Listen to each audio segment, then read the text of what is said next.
Imagine the misty forests of northern Britain in the early 2nd century AD. The air is thick with damp, the ground sodden from endless rains. Out of the fog, a Roman eagle standard glimmers in the dim light, carried aloft by weary soldiers in formation. These men belong to the legendary 9th Legion, Legio IX Hispania, veterans of campaigns stretching back to the days of Julius Caesar. They march northward into the unknown, into lands controlled by the fierce tribes of Caledonia. And then they vanish, forever. The disappearance of the 9th Legion is one of history's most enduring mysteries. Did they perish in Britain, slaughtered in some forgotten battle against native tribes? Were they transferred eastward, only to be destroyed on the frontiers of the empire? Or did they simply dissolve into history, their name erased, their glory extinguished? But what if they had survived? What if Legio IX had endured, marching on to fight in future battles, shaping the destiny of the Roman Empire in ways history never recorded? Tonight, we dive deep into this counterfactual. What if the 9th Legion survived? We'll explore their origins, the shadowy fate that befell them, and the tantalizing possibilities of an alternate history in which the 9th continued to serve Rome. By the end of this journey, you'll see how one legion's survival might have rippled across centuries of history. To understand the weight of this question, we must first know the 9th's story. Legio Nona Hispana, also known as the 9th Spanish Legion, was born during the turbulent years of the Roman Republic. Its earliest roots likely stretch back to 65 BC, when Pompey the Great raised legions in Hispania. But it truly came to prominence under Julius Caesar during his conquest of Gaul in the 50s BC. The 9th marched with Caesar through the thick forests of Gaul, clashing with tribes like the Helvetii, the Nervi, and eventually taking part in the decisive siege of Alesia in 52 BC. At Alesia, Caesar faced the united Gallic forces under Vercingetorix. The 9th, alongside the 10th and other veteran legions, stood in the line that repelled desperate attacks from within and without Caesar's fortifications. Their discipline and ferocity were instrumental in sealing the Gallic fate. From there, the 9th fought in Caesar's civil war against Pompey's forces. They served at the Great Battle of Pharsalus in 48 BC, where Caesar's smaller, more agile army outmaneuvered the Pompeian forces. Later, the 9th even followed Caesar to North Africa, fighting against the remnants of Pompey's allies. Their loyalty to Caesar earned them prestige, but also suspicion, as Roman politics was treacherous. After Caesar's assassination in 44 BC, the legions of the Republic were drawn into another brutal civil war. The 9th continued to serve, now under Octavian, soon to be Augustus, Rome's first emperor. It was Augustus who formalized their name, Legio IX Hispana, after campaigns in Spain that solidified Rome's control of the Iberian Peninsula. Fast forward to the 1st century AD, and the 9th found itself on the edge of the known world, Britannia. In 43 AD, Emperor Claudius launched the Roman conquest of Britain. Among the legions that landed on the island's southern shores was the 9th. They faced fierce resistance from tribes like the Catuvellauni, the Iceni, and others. In 61 AD, the 9th was nearly annihilated during the revolt of Boudica, the warrior queen of the Iceni. When Boudica's forces stormed the Roman settlement at Camulodunum, modern-day Colchester, the 9th rushed to relieve it. But they were ambushed. Roman sources say the legion's infantry was wiped out almost to the last man, with only its cavalry escaping to tell the tale. Despite this catastrophe, the 9th was reinforced and rebuilt. For decades afterward, they remained stationed in Britain, guarding the northern frontier. By the early 2nd century, under the rule of Emperor Trajan, the 9th was based at Eboracum, modern York. Their mission? Defend the Roman world against the restless tribes beyond Hadrian's soon-to-be-built wall. And then, the trail goes cold. Sometime around 120 AD, the 9th Hispana disappears from the historical record. Inscriptions bearing their name cease. Official rosters of legions in later centuries omit them. Some historians argue they were destroyed in Britain, crushed in a disastrous campaign against the tribes of Caledonia. Others suggest they were transferred east, perhaps to the Danube, or even to Judea, where they may have perished in another war. But the truth remains elusive. The 9th Legion simply vanishes. Now you might wonder, why does it matter if one Roman legion lived or died? After all, the empire fielded dozens of legions at any given time, each with thousands of men. But the 9th is different. First, they carried a legacy that stretched back to Caesar himself. They were veterans of Rome's greatest battles, survivors of near annihilation, and guardians of Rome's farthest frontier. Their disappearance became a symbol of Rome's limits, of the dangers of overreach, of the resistance of native peoples who would not submit. Second, had they survived, they would have continued to play a role in Rome's wars. A single legion, some 5,000 to 6,000 soldiers, could change the balance of power in a major campaign. Imagine them at Hadrian's wall, stiffening the defense of Roman Britain, or fighting in Trajan's wars in Dacia, bolstering Rome's hold on the rich gold mines of modern-day Romania. Or perhaps standing with Marcus Aurelius in the Marcomannic Wars, when barbarian tribes threatened to flood into Italy itself. The 9th's survival opens a web of possibilities. So here's the central question. What if the 9th Legion did not vanish? To explore this, we'll need to imagine a scenario where, instead of disappearing around 120 AD, the 9th was reinforced, survived its campaigns, and remained an active part of Rome's army for decades, maybe even centuries longer. How might this change the history of Roman Britain? Could their presence delay the eventual Roman withdrawal from the island? Would they bolster Trajan's campaigns in Dacia or Parthia, giving Rome an even greater edge? Might their survival influence the empire's ability to resist external pressures in the troubled 3rd century? And beyond the military, what would the survival of this storied legion mean symbolically, for Roman identity, for imperial propaganda, and for the psychology of empire? To answer these questions, we'll first look closely at the key figures and forces surrounding the 9th. Then, we'll construct a step-by-step counterfactual narrative of their survival. Finally, we'll trace the potential ripple effects across Roman history and beyond. The stage is set. We've traced the 9th's origins, their trials, their near destruction under Boudica, and their mysterious disappearance. We've framed the question of survival not as idle speculation, but as a serious historical exploration of how one legion might alter the trajectory of the ancient world. Next, in Part 2, we'll meet the key players, the emperors, generals, and enemies of Rome who defined the era of the 9th. And we'll begin to imagine, piece by piece, how the survival of this legendary legion might have reshaped history. As the mists of mystery swirl around the disappearance of Legio IX Hispana, we now turn our attention to the men and forces who shaped their world. To understand the possibilities of the 9th's survival, we must first meet the emperors, generals, and enemies who determined Rome's destiny during the 1st and 2nd centuries AD. At the top of the hierarchy sat the emperors, the supreme commanders of all legions. In the early 2nd century, the 9th served under Emperor Trajan, who reigned from 98 to 117 AD.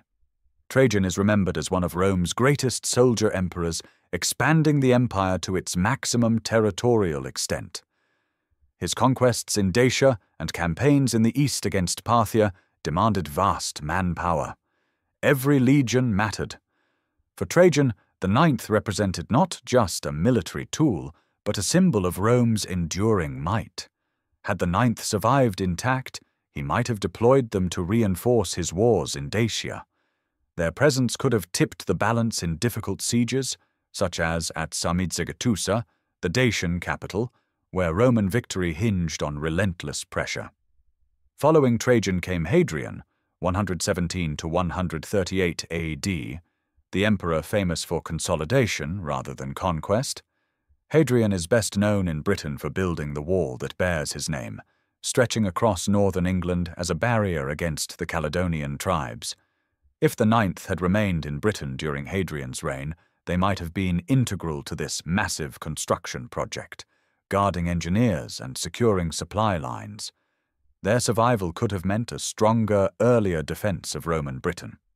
Later still, Marcus Aurelius, 161 to 180 AD, the philosopher-emperor, faced one of the gravest crises in Roman history, the Marcomannic Wars. Germanic tribes threatened to break through the Danube frontier and pour into Italy. Reinforcements were desperately needed. A still active 9th Legion could have been redeployed to this theatre, strengthening Rome's hand in one of its most precarious moments. And then, in the troubled 3rd century, emperors like Gallienus and Aurelian struggled to hold the empire together against both external invasions and internal rebellions.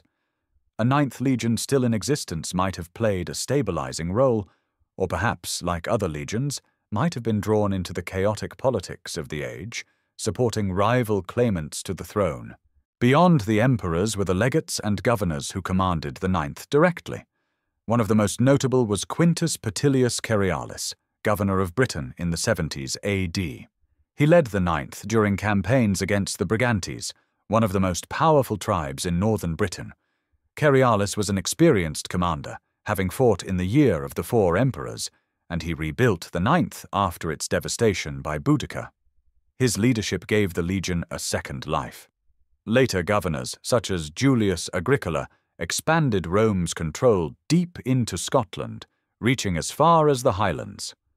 Though Agricola primarily commanded the 20th Legion, his campaigns would have overlapped with the 9th, which helped secure the north. The survival of the 9th during this period was a reflection of the skill of these commanders, who knew the dangers of Britain's unforgiving terrain and hostile tribes. Had the 9th endured into the 2nd century, their fate would have been tied to governors such as Aulus Platorius Nepos, who oversaw the building of Hadrian's Wall. These men would have decided whether to keep the 9th in Britain or transfer them elsewhere to fight in distant wars. No story of the 9th is complete without their enemies. In Britain, the tribes of the north were fierce and unrelenting. The Brigantes, based in northern England, posed a constant threat to Roman control. Their revolts required repeated suppression, tying down valuable resources. Even more formidable were the Caledonians, tribes beyond the Forth Clyde line in what is now Scotland. These warriors fought with guerrilla tactics, striking quickly and melting back into the forests and mountains. Many historians believe it was in battle against these northern tribes that the 9th may have met their doom. If they had survived, the 9th would likely have continued this grim struggle, patrolling the frontier and clashing with Caledonian war bands. Their endurance could have made Britain a more secure province, perhaps delaying the gradual weakening of Roman power on the island. Beyond Britain, Rome's enemies included the Dacians, led by King Decebalus. Fierce defenders of their mountainous homeland, the Dacians inflicted serious defeats on Roman forces before Trajan's eventual victories. The addition of a seasoned legion like the 9th might have shortened the war, or at least reduced Roman casualties. And further east loomed the great rival of Rome, the Parthian Empire. Controlling the wealthy lands of Mesopotamia and Persia, the Parthians were masters of cavalry and horse archery, challenging Rome's heavily infantry-based armies. Had the 9th survived into Trajan's eastern campaigns or Hadrian's cautious diplomacy, they might have been deployed to bolster Rome's stretched lines in the east. The Roman legions did not operate in isolation. Each had its own identity, traditions, and rivalries. The 6th Legion Victrix, for example, eventually replaced the 9th in Britain after their disappearance. If the 9th had survived, it's possible the 6th would not have been transferred, or that both legions might have worked together to secure the island. This could have meant a stronger, longer-lasting Roman presence north of the Wall. Elsewhere, legions like the 10th Gemina, the 20th Valeria Victrix, and the 2nd Augusta often fought alongside, or in competition with, the 9th. The survival of the ninth would have altered the delicate balance of Rome's military machine, redistributing manpower and affecting which units were honored with key campaigns. We should remember, Roman legions were more than just numbers. They were families of veterans, symbols of imperial power, and instruments of propaganda. To erase one, as history did with the ninth, was significant. To imagine one's survival, as we are doing, means reshaping the composition of Rome's army for centuries. Finally, there's the political angle. Roman legions were kingmakers. During the chaotic Year of the Four Emperors in 69 AD, legions declared allegiance to rival claimants, Galba, Otho, Vitellius, and finally Vespasian. The loyalty of a single legion could swing the tide. Had the ninth survived into later centuries, they too might have influenced imperial succession. Imagine a ninth legion declaring for Septimius Severus during his rise to power, or for a rival claimant during the crisis of the 3rd century. The survival of this legion doesn't just affect military campaigns, it has the potential to reshape the very politics of empire. So here we stand, at the crossroads of history. We have met the emperors who commanded Rome's armies, the generals who led the ninth, the tribes who resisted them, the legions who rivaled them, and the politics that turned soldiers into kingmakers. The Ninth Legion did not exist in a vacuum. They were part of a living, breathing system of empire. Their survival would not have been a simple continuation, but a catalyst for change across campaigns, frontiers, and even imperial succession. In the next part, we will step fully into the counterfactual. We will construct, step by step, a plausible alternate history of the Ninth's survival, where they fought, how they changed events, and what Rome might have become with Legio IX still marching beneath the eagle standard. History is written in ink, but imagination allows us to trace the lines that might have been drawn differently. In this part, we step into an alternate world, a world where the Ninth Legion, the veterans of Caesar, survivors of Boudica, guardians of Britain, does not vanish into the mist. Instead, they endure, and their survival reshapes the course of Roman history. It is the year 120 AD. In our timeline, this is around the moment the ninth disappears from the historical record. Some believe they marched north to fight the Caledonians and were wiped out. Others suggest they were transferred abroad and perished in another war. But in this alternate reality, disaster is avoided. Perhaps their legate, a cautious commander, avoids an ambush. Perhaps reinforcements arrive from another legion, giving them the strength to withstand an attack. Or perhaps luck simply smiles upon them. Whatever the cause, the ninth emerges battered but alive, still holding their eagle, still carrying the pride of Rome. From here, the story diverges. When Hadrian ascends to the throne in 117 AD, he shifts policy from expansion to defense. In Britain, this means the construction of a colossal wall stretching across the island, marking the northernmost boundary of the empire. In our alternate history, the Ninth Legion plays a central role in this monumental project. Stationed at Eboracum, modern York, they provide soldiers, engineers, and protection for the labourers who carve stone, dig ditches, and erect mile castles along the wall. Imagine it. Lines of legionaries in red tunics hauling stone blocks across the wind-swept hills of Northumberland. Their standards flutter in the cold breeze, their chants echoing as they dig. To the tribes beyond, the wall is a symbol of Rome's permanence, a barrier that cannot be breached. And at its heart is the ninth, living proof that Rome cannot be broken. Had the ninth survived, Hadrian's wall might have been completed faster, better manned, and more secure. This could have delayed or even prevented the constant tribal incursions that plagued Britain for centuries. Roman Britain, instead of being a tenuous outpost, might have become a stronger, more enduring province. But Rome was not only defending. Under Trajan, Rome's legions had already campaigned in Dacia, modern Romania, between 101 and 106 AD. These wars were costly, both in blood and treasure. Trajan's victory brought Rome enormous wealth from Dacia's gold mines, but at the price of heavy casualties. If the 9th had survived in Britain and been redeployed east, they could have joined these campaigns. Imagine the 9th at the siege of Sarmizegetusa, Dacia's mountain capital. With their experience in siegecraft, honed from Caesar's Gallic campaigns, the 9th could have accelerated Rome's victory. Perhaps fewer legions would have been stretched thin, sparing other units for future wars. In this alternate scenario, Rome's conquest of Dacia might have been swifter, its defenses stronger, its exploitation of resources more efficient. The gold of Dacia helped finance Rome's building projects and wars. With the 9th's contribution, this wealth could have been secured with fewer losses. The East was always Rome's most dangerous frontier. The Parthian Empire, with its skilled horse archers and cataphract cavalry, posed a constant threat. Roman legions, heavy with infantry, often struggled in the vast plains of Mesopotamia. Had the 9th survived into the reign of Trajan and later Hadrian, they could have been dispatched eastward.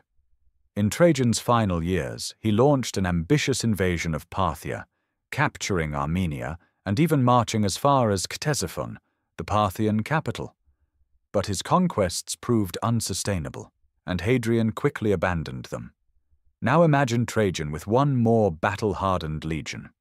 The 9th, alongside the famed Legio ex Fretensis and Legio III Cyrenaica, could have provided the extra manpower to hold key fortresses along the Euphrates.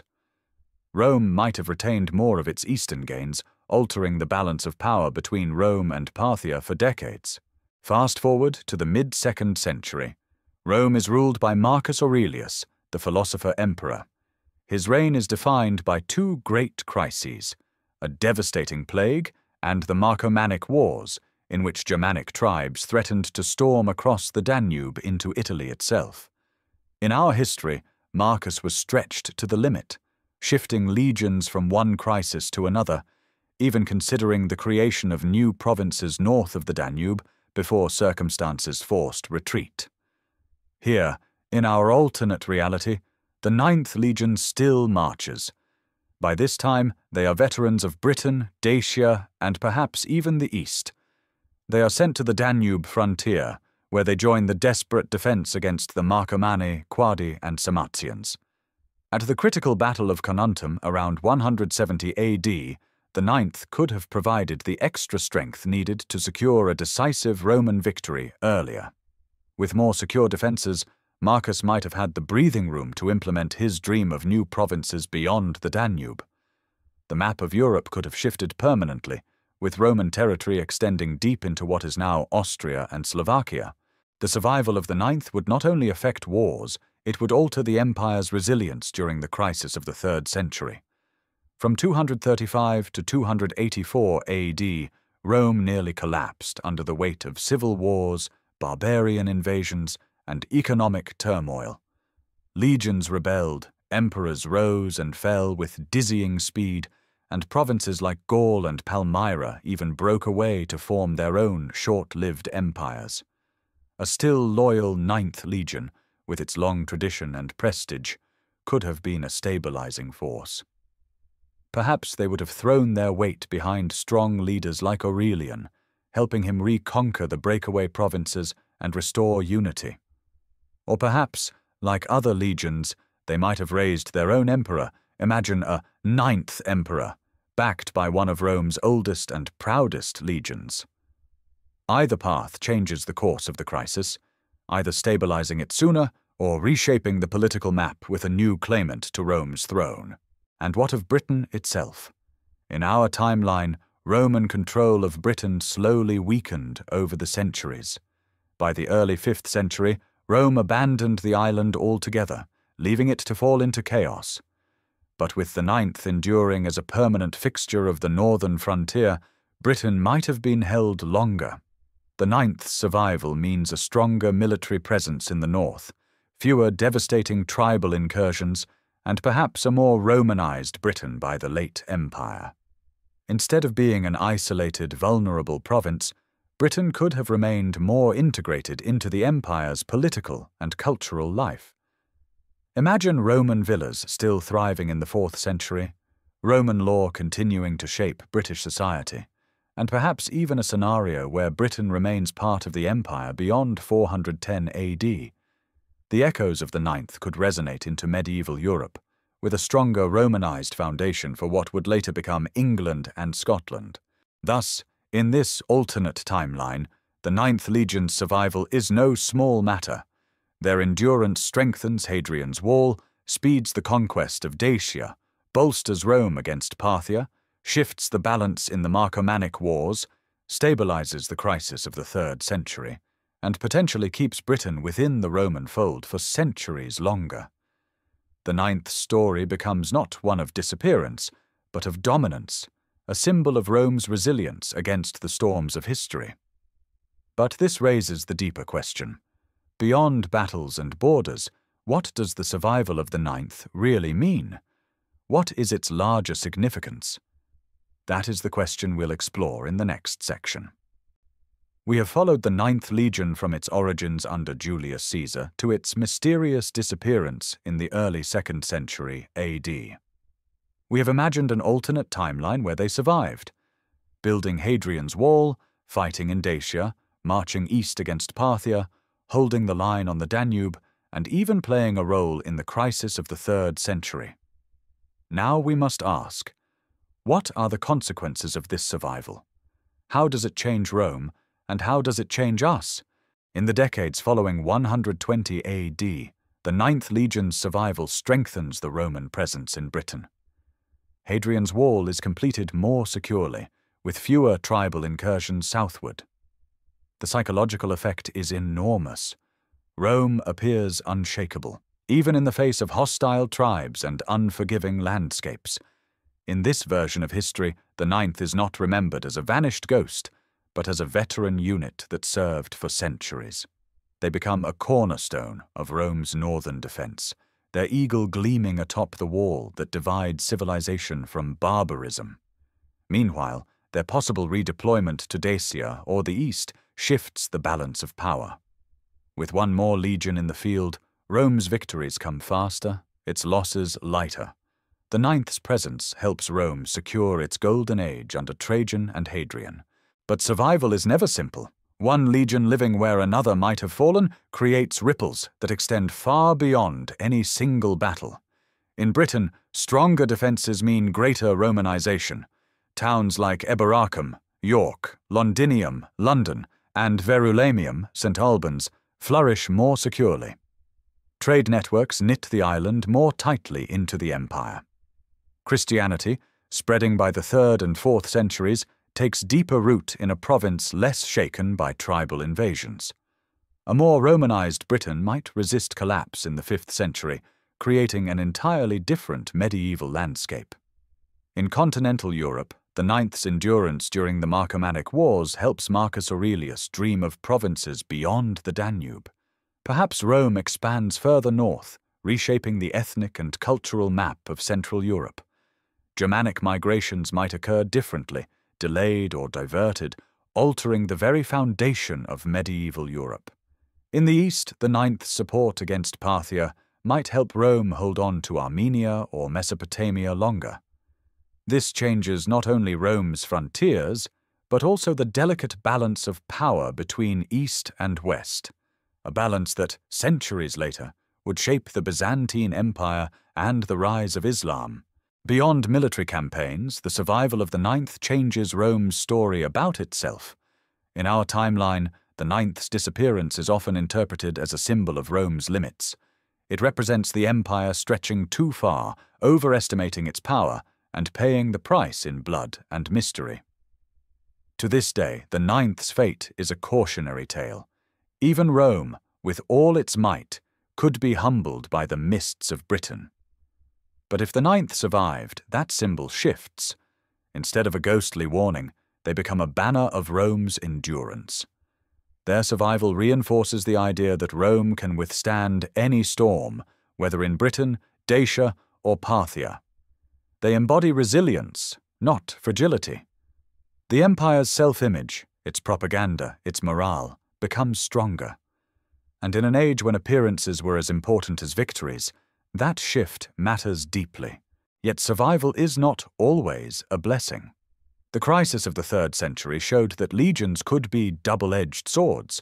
Their loyalty could stabilize the empire, but their ambition could also destabilize it. Many emperors of that era were proclaimed not in Rome, but by their troops in far-off provinces. The 9th, with its long tradition and prestige, might have become such a power broker.